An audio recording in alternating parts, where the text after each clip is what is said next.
musuh gitu, kafir. Nah, itu yang negatif tadi. Tapi ada toleransi situ, tapi toleransinya negatif. Kalau yang positif ya sekarang lah. Sekarang walaupun masih ada juga yang negatif toleransinya. Tergantung istilahnya munafik tadi. Dia toleransi tapi munafik, kepura-puraan gitu ya. Di depan umum dia ngomong, oh, kita harus begini, tapi di belakang ini kan keperluan kebetulan itu tuh banyak orang ini nanti kan ini tetap kita juga ini nah, itu kan toleransinya negatif gitu. Artinya tidak ikhlas. Mestinya apa yang dibicarakan di forum itu juga yang dilaksanakan. Saya pikir ini saja tadi. Tambahan mungkin Pastor ada tambahan. Ya, yang forum yang Pak Johan sudah dijawab berdua ya. Saya cuma mengajarkan seperti yang kalau Pak Johan bilang kan, kita mulai dari diri kita yang terlibat.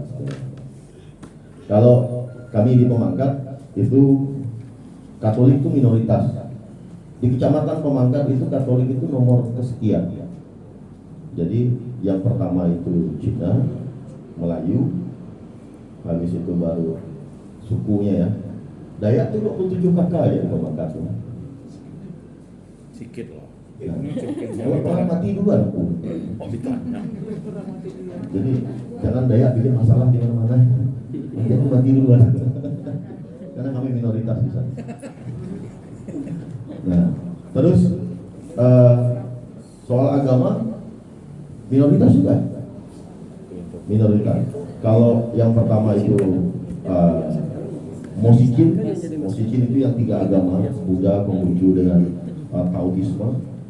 Habis itu Islam, baru ke Kristen, baru ke Katolik. Musicin kah? Mosicin. Kalau musicin bacanya itu tidak apa-apa. Hah? Bahasa Cina musicin tidak apa-apa. Oh ya. Mocan. Mocan Morui saya tahu tuh. Bocong main. Cincin Mohasan betul. Dan saya ajari, bukan mengajari ya, karena memang tugas kami adalah tugas mengajar, bahwa setiap orang Katolik itu harus menjadi garam dan terang dunia. Garam itu biarpun sedikit itu tetap ada rasanya. Ya. Terang itu walaupun kecil tetapi sangat berguna. Kita ini sudah punya terang. Yesus sudah pernah mengatakan bahwa tidak ada orang yang menyalakan pelita lalu meletakkannya di bawah jangkang. Tetapi dia harus meletakkan di tempat yang tinggi supaya cahayanya terbenam. Kita ini walaupun kecil tetapi kita harus menjadi terang di Pemangkat. Makanya setiap Natal itu orang sekarang itu baru bingung, gereja Katolik yang di situ tuh bang, yang kecil itu. Nah sekarang kami baru menyatukan semua aset-aset gereja di situ, semua pasang paping. Sekarang gereja itu terlihat besar. Nah sekarang lebih besar dari GKKB di sana. Nah, terus gereja juga sudah mulai ramai sekarang datang. Jadi umat Katolik yang ada di Kota Pemangkat itu cuma 100 kakak. Di Pemangkat itu cuma 2000-an umatnya, 2000 lebih. Jadi kami ini satu pastor berbagi 1000. Kami ada 2 di sana. Terus stasi kami hanya 12 stasi. Jangan bilang hanya sih semua 12 stasi. Sedang juga turnenya, patah juga tinggal. Baru. Habis itu sedang juga kepala nih. Kalau udah ke kampung kan tak mungkin tak minum. Pulang mabuk biasa. Pulang itu mabuk ninting. Nah, ini kan garis, kalau garis putus-putus kan tengah. Garis lurus berarti itu kiri lurus. Nah, jadi kalau pulang ke kiri makanya orang Cina juga. Padahal pulang mabuk. Terus pemahaman perbedaan dari Pak Christian tadi tentang berjalan bersama. Memang berjalan bersama itu tidak sepenuhnya gampang, Pak. Yesus saat berjalan bersama para murid, ingat? Yesus berjalan bersama para murid saat dia membicarakan kerajaan surga. Para murid kasak kusuk di belakang. Apa yang mereka bicarakan? Siapa yang terbesar dalam kerajaan surga? Para murid nih, Yesus nih, orang A1. Berkelahi siapa yang terbesar dalam kerajaan surga. Saya yakin juga yang namanya forum kerukunan umat beragama, nggak rukun-rukun amat lah kadang-kadang mungkin. Kami kan Islam banyak, bolehlah kamu jadi ketua katanya kan. Terus kami sekretaris lah, Islam dengan Protestan kan berebut dia. Bikinlah sekretaris biar dua gitu kan. Islam Protestan satu lah kali satu. Jadi memang kompromi Pak, semua itu kompromi. Nah, Yesus sampai bilang ini kompromi juga ya, jadi kompromi itu memang harus jelas gitu lah ya. Jadi kalau kenapa pula itu masjid banyak, ya banyak, orang Islam banyak Pak, memang gimana gitu. Nggak usah protes Pak, coba di Flores sana gereja banyak, karena mereka banyak gitu Pak. Itu masalah Sepanjang jalan misal dari Landak sampai ke Sanggau sana, setiap jalan kita ketemu gereja, enggak ketemu masjid, enggak masalah kan? Itu masalah. Karena memang dan mereka tidak protes gitu Pak. Jadi jelas gitu Pak, protes pun tidak berani juga.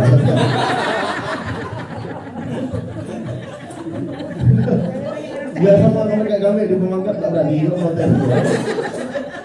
Nah gitu kan. Jadi memang kita ini ya saling paham lah. Kalau misalnya seperti Pak Johan tadi bisa menjadi RT, menjadi RW segala apa, karena memang di situ kan kita bisa berkumpul secara moderat. Kalau memang bagus, kita akan dipandang bagus, ya. Pohon yang baik pasti akan menghasilkan buah yang baik. Oleh sebab itu, marilah kita merawat diri, merawat pohon ini supaya kita berbuah baik. Karena apa? Seperti yang Bapak bilang tadi, fanatik itu adalah merawat diri. Munafik itu buah jelek. Ya, kalau kita merawat diri dengan fanatik itu merawat diri. Tetapi kalau kita merawat diri dengan munafik, kebusukan. Karena engkau seperti kuburan, di atas ada bunga, tapi di dalamnya penuh dengan kebusukan dan tulang-tulang. Ya, kalau saya jadi pastor, dalam hati saya kawin terus gimana? Pasti jadi. Tapi kalau bisa jadi, bolehlah. Batas itulah panggilan. Masih. Karena dia memikirkan ya. Masih. Kalau itu dihindarinya. Kalau macam saya bicara kawin kan, Enggak ibu-ibu di Pemangkat selalu bilang, pastor ini mengkhawatirkan Pak. Ibu tuh yang mengkhawatirkan, saya bilang. Coba pastor peluk ibu-ibu tua, nggak ada yang berani protes. Nah, yang muda nggak berani protes. Coba kalau pastor meluknya yang muda-muda, kanjing pastor nih katanya. Padahal bedanya apa? Mau yang tua, yang muda, perempuan semua Pak. Betul Pak? Kalau kita ngumpulnya dengan ibu-ibu muda atau misalnya dengan OMK segala apa, pastor ini ngumpulnya dengan apa yang muda-muda. Terus saat kita ngumpul dengan yang tua-tua, mana ada berani muda-muda atau ngomel, yang tua lebih parah ngomelnya. Benar, ini yang kami hadapi. Ya, betul kalau Pak Liam sudah sampai merajuk segala apa. Nggak nyaman. Jadi pastor itu saja nggak nyaman. Itulah kesusahan kami ini segala apa. Dan nggak ada kawin, nggak ada duit, ngomongkan sana salah sini salah, semua salah gitu. Itulah. Apalagi masih muda. Dia selalu dibilang mengkhawatirkan. Itulah jalan. Saya pergi ke Pontianak ini sendirian. Apa pastor sendiri kata segala apa? Nanti bawa cewek salah. Gitu lah. Jadi kita merawat itu, kerukunan itu merawat dari diri sendiri. Ya. Pegang kepercayaan, dan kalau kita sudah dipercaya, yakin dan percayalah bahwa hasilnya pun, buahnya pun kita akan baik. Jadi berjalan bersama kusak-kusuk itu biasa, ya. Di FKUB pun kadang-kadang kusak-kusuk juga tidak masalah. Nama kalau tidak kusak-kusuk itu tidak ada bunganya. Ya. Kalau rukun terus tuh, Apa yang dikerjain? apa yang dibuat? Tidak perlu buat FKUB kan?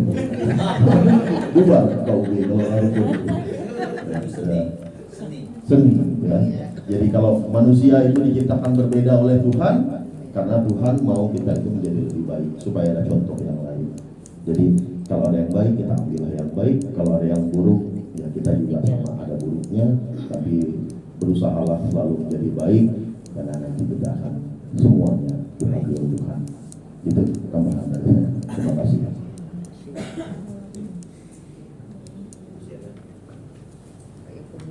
Masih ada yang ingin disampaikan? Oh, terakhir Pak ya.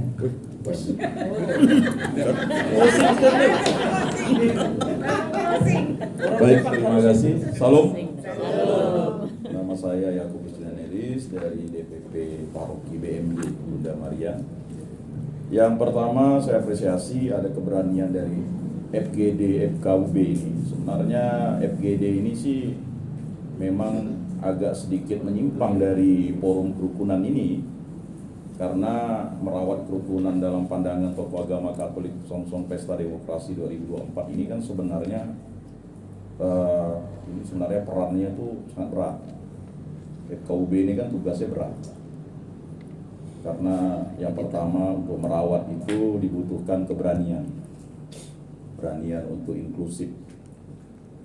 Yang diinginkan dari FKUB ini, yang pertama ini kan memang kalau kita berbicara kerukunan itu landasan yang pertama itu toleransi.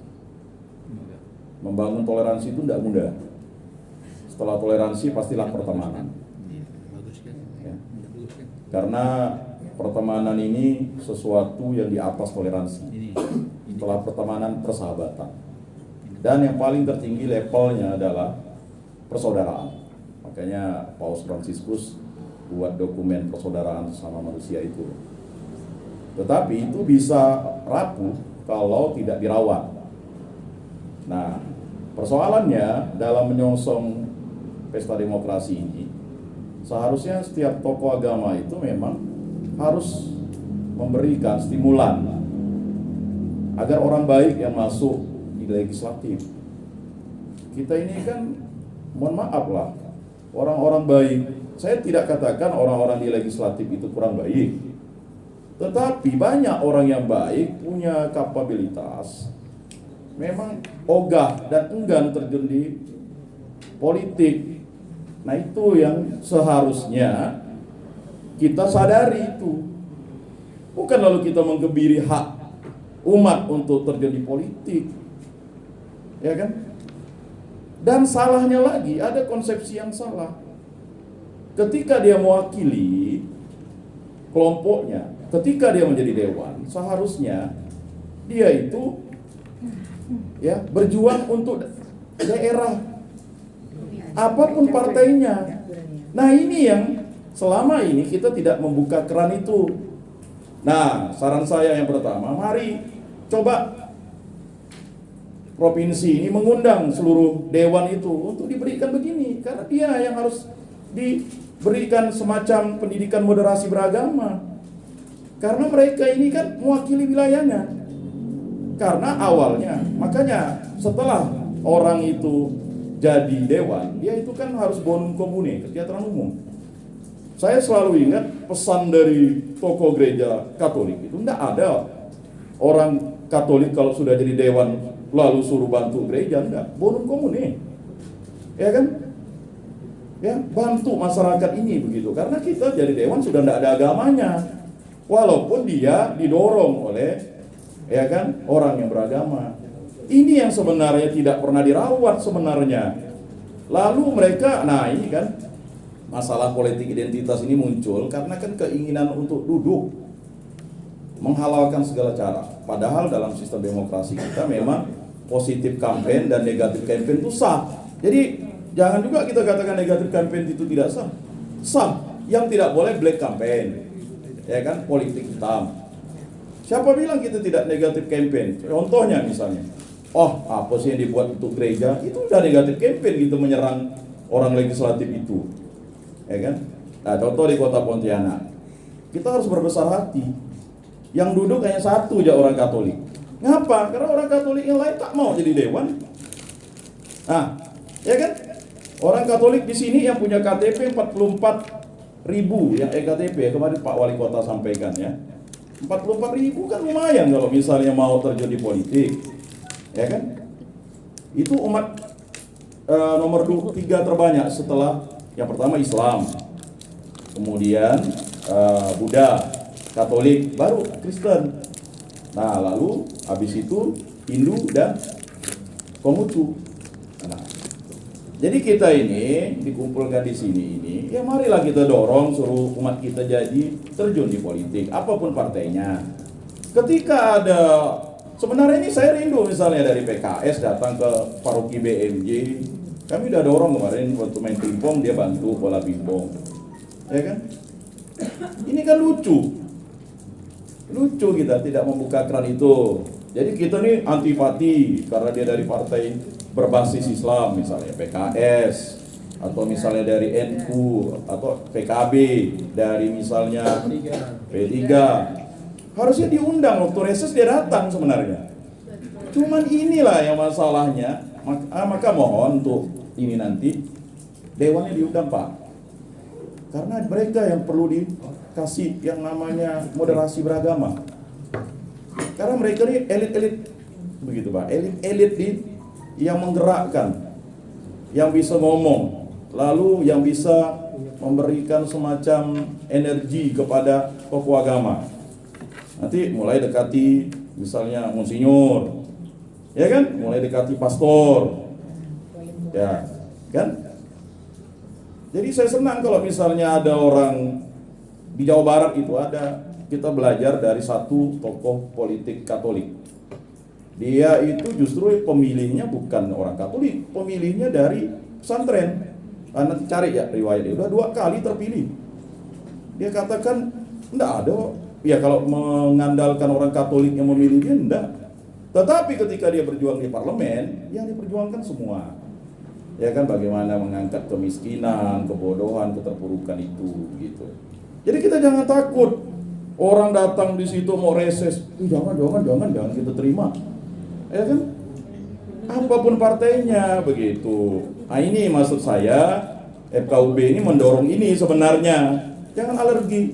Tiba-tiba ada tokoh PKS datang di situ, jangan terima. Ya wajar-wajar sih ada ketakutan itu, tetapi marilah kita nih yang ada di sini, ya mendorong itu, gitu. Mohon maaf. Di paroki kami ya, orang jain datang, paling bantuan pandemi kemarin berasnya ada.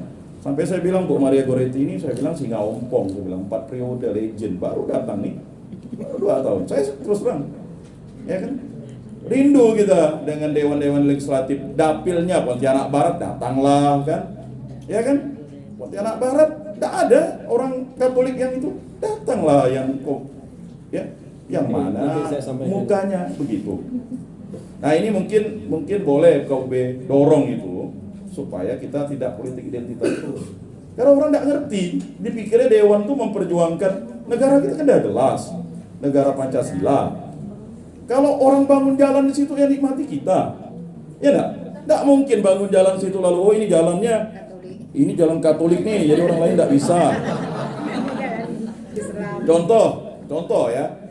Jalan gereja BMJ sampai tidak masuk di peta provinsi. Dibilang itu jalan, bukan itu jalan, namanya saja jalan gereja BMJ. Keuskupan kasih dana, kan ada masyarakat Islam yang lewat situ. Orang Katolik ya sendiri ya pemborongnya tidak jelas. Oh iya kan? Enggak, itu aja. Dulu yang bantu itu adalah orang non Katolik kasih tanah, ya kan? Lalu tak dikasih di peta di provinsi. Nah ini boleh juga disampaikan. Tidak boleh kayak gitulah, masa lalu tidak boleh dapat bantuan, itu jalan untuk orang Katolik lewat situ. Kami ngajukan lalu tidak masuk. Kan saya jadi bingung jadinya. Namanya saja jalan gereja BMJ hanya untuk identitas. Sama kayak di Bengkayang, jalan Masjid Jami. Dia tinggal di situ 60% orang Katolik, jalan Masjid Jami. Emangnya tidak boleh orang Katolik tinggal di jalan itu, kan menghargai kerukunan namanya. Ya kan? Lalu misalnya, oh itu Gor Pangsuma, jadi yang Dayak ya yang boleh di situ, kan lucu. Nah, jadi maksud kita minta tolong kepada bapak-bapak ini, coba ngomong, dialog dengan mereka yang dewan ini. Janganlah hanya berpikir proyek, ya kan begitu. Ya maksudnya itu gitu Pak. Nah jadi ya minggu ini kami reses didatangi oleh Pak Paulus Nur Salim dari provinsi kan, karena memang dia dapil kota. Tapi dapil kota yang lainnya mana gitu Pak? Wilayah provinsi ini kan, dari PKB-nya mana, PKS-nya mana, ya kan? Nggak perlu alergi di situ. Kalau memang ada dia takut anjing ya kami kurung anjing itu kan begitu, ya kan? Ya Saya cobalah kayak dulu Romo Mangunwijaya ketika Gus Dur datang ke rumahnya. Gus, ini sajadahmu Gus, tidak dijilati anjing ya. Nah Gus Dur ngomong gitu kok dengan dia, dikasih sejadah, sholatlah, malah dia yang mengingatkan sholat untuk Gus Dur. Kita tahu kalau misalnya binatang anjing itu memang tidak cocok atau memang tidak sesuai dengan hukum Islam, kita harus paham. Anjing, babi, ya kita jangan sajikan itu. Tuak, arak kan memang dia tidak boleh minum alkohol. Itulah yang namanya persaudaraan. Kalau kami, mohon maaf misalnya, yang Katolik boleh minum bir apa segala, ya hargai juga, kan begitu. Nah ini kan ada di diskotik dulu, kemarin kan buat masalah. Yang namanya Muhammad, silakan minum bir, kan buat masalah diskotik tuh. Iya kan? Yang namanya Maria. siapa lagi? Maria. Maria. Iya kan? Dapat gratis. Dapat gratis. Ini kan memang ada kelompok-kelompok ekstrim kiri sebenarnya yang mengacaukan. Ya kelompok ekstrim kanan sih ya itu bisa kita dialogkan lah karena dia masih ada nilai-nilai keagamaannya. Yang ekstrim kiri ini kan susah.